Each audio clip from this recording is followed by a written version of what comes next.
হচ্ছে অধিবাস।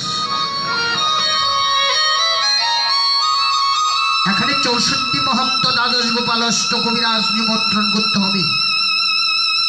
কয়জন মহন্ত বলেছেন বলুন তো?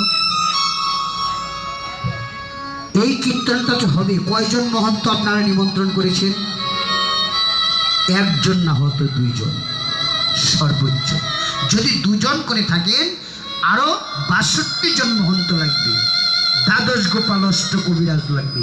কোত্থেকে আনবে? সেই জন্য অধিবাস কীর্তন শ্রবণ করতে হয়। এই অধিবাসের মধ্য দিয়ে এই কথাগুলো আপনাদেরকে বুঝিয়ে দেওয়া এই অধিবাস কীর্তনিয়ার কর্তব্য। তাই আমি কথাটা বললাম, ঠিক আছে?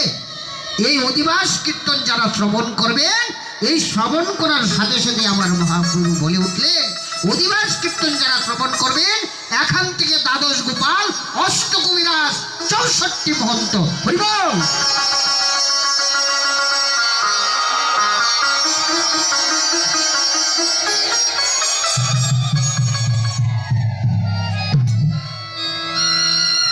বাবা, আসলে আমার আজকে ভাগ্যটাও বেশি ভালো না, শরীরটা একটু অসুস্থ, ঠান্ডাটা খুব বেশি লেগেছে গত দুদিন। আজকে একটু ঠান্ডাটা কম, গত দুদিন ওই ময়মনসিংহ এলাকায় অধিবাস কীর্তন করেছি, খুব ঠান্ডা লেগেছে,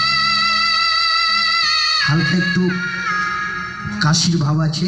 যাই হোক, এই অধিবাস কীর্তনে আমার যদি কোনো জায়গায় ভুল ভ্রান্তি হয় বাবা, একটু সমস্যা যদি হয়, সেটা আপনাদের সন্তান মনে করে, কারো বন্ধু মনে করে ক্ষমা সুন্দর দৃষ্টিতে দেখবেন মা।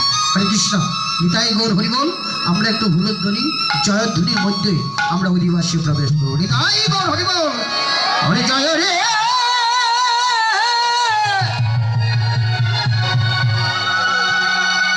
জয় রে, জয় রে, জয় রে, ওরে জয় রে, জয় রে গুরু।